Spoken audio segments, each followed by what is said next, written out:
રાજકોટમાં ઝડપાયેલી કરોડો રૂપિયાની બિનહિસાબી ચાંદીના મામલે સ્ટેટ જીએસટી વિભાગની આ કાર્યવાહી કરવામાં આવી રહી છે, પરંતુ આ મની લોન્ડરિંગના મોટા કૌભાંડમાં હવે કેન્દ્રીય એજન્સી એટલે કે ઈડી તપાસ કરે તેવી શક્યતા છે। આ કેસમાં તંત્ર દ્વારા બિલ વગરની 181 કિલો જેટલી ચાંદીનો જથ્થો જપ્ત કરવામાં આવ્યો છે। સાથે જ બ્લુ ડાર્ટ કુરિયર કંપનીના એક કર્મચારીની પણ અટકાયત કરી અને તેની પૂછપરછ હાથ ધરવામાં આવી છે। તપાસ દરમિયાન ચાંદીના જે બિલો રજૂ કરવામાં આવ્યા છે તે શંકાસ્પદ હોવાનું સામે આવ્યું છે। વધુ વિગતો સાથે મારા સંવાદદાતા મયુર સોની લાઈવ જોડાઈ ગયા છે। જી મયુર, હવે ઈડીની પણ એન્ટ્રી થઈ શકે છે આ કેસમાં, એવું શક્યતા છે?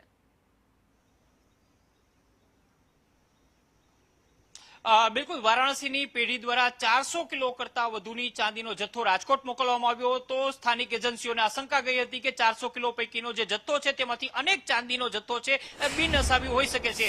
તે મામલાને લઈને તેમને ચાંદીનો જથ્થો જપ્ત કર્યો હતો અને ત્યારબાદ બ્લુ ડાર્ટ કે જે ખાનગી કુરિયર કંપની છે તેમના કર્મચારી છે તેને પૂછપરછ માટે બોલાવવામાં આવ્યો હતો। તેમની પાસેથી બિલ અને હિસાબો માંગવામાં આવ્યા હતા। કઈ પેઢીએ આ ચાંદીનો જથ્થો મોકલ્યો છે અને કોને મંગાવ્યો છે તેના વિગતો મંગાવવામાં આવી હતી અને તેમાંથી લગભગ 180 કિલો જેટલો જે ચાંદીનો જથ્થો છે તે અંગેના કોઈ જ કાગળો કે હિસાબો છે એ રજૂ થયા ન હતા। ત્યારબાદ આ જથ્થો સીઝ કરવામાં આવ્યો હતો અને તપાસ છે તે આગળ વધી હતી। હવે શક્યતાઓ એ જોવાઈ રહી છે કે એન્ફોર્સમેન્ટ ડાયરેક્ટર એટલે કે ઈડી છે એ આખા મામલાને લઈને તપાસ ચલાવી રહી છે। ઉલ્લેખનીય છે કે રાજકોટનું જે ચાંદી બજાર છે, રાજકોટનો જે સામો કાંઠો છે, દેશ દુનિયાની અંદર ચાંદીના આભૂષણો બનાવવા અને નિકાસ કરવા માટે વિખ્યાત છે। મોટા પ્રમાણની અંદર અહીંયા ચાંદી અને ચાંદીના દાગીનાઓ છે બને છે ને ત્યારબાદ તેને દેશભરના અલગ અલગ માર્કેટની અંદર નિકાસ કરવામાં આવે છે। ચાંદી ખરેખર બિલથી મંગાવવામાં આવે છે કે કેમ, ચાંદીના હિસાબો ક્લિયર છે કે કેમ, ચાંદીનો જથ્થો મંગાવનાર વ્યક્તિઓ પાસે એટલા મોટા પ્રમાણની અંદર વ્હાઇટના પૈસા છે કે કેમ, આ તમામ સવાલોને લઈને હવે ઈડી છે તપાસ કરનાર હોય એ પ્રકારની વિગતો અત્યારે સામે આવી રહી છે। ફિલહાલ તો સ્ટેટ જીએસટી છે તેમના દ્વારા ચાંદીના જથ્થાને લઈને વધુ તપાસ આગળ ધરવામાં આવી રહી છે। જી મયુર, સમગ્ર માહિતી આપવા બદલ આપનો આભાર।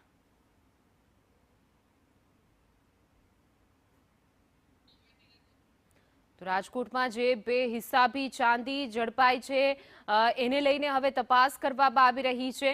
ઈડીની પણ એન્ટ્રી થઈ શકે છે, કારણ કે રાજકોટનું ચાંદી જે છે તે દેશ વિદેશમાં પણ પ્રખ્યાત છે, પરંતુ આમાં કૌભાંડની આશંકા સેવવામાં આવી રહી છે। ટેક્સ ચોરીનું કૌભાંડ હોઈ શકે એવી શક્યતા છે, જેના કારણે હવે ઈડી પણ તપાસ કરશે। કુરિયર કંપની જે છે એની પણ પૂછપરછ તેના કર્મચારીની સઘન કરવામાં આવી રહી છે। કરોડો રૂપિયાની જીએસટી અને ઇન્કમ ટેક્સ ચોરીના કૌભાંડની આશંકા સેવવામાં આવી રહી છે, જેના કારણે હવે ઈડી પણ તપાસ કરશે।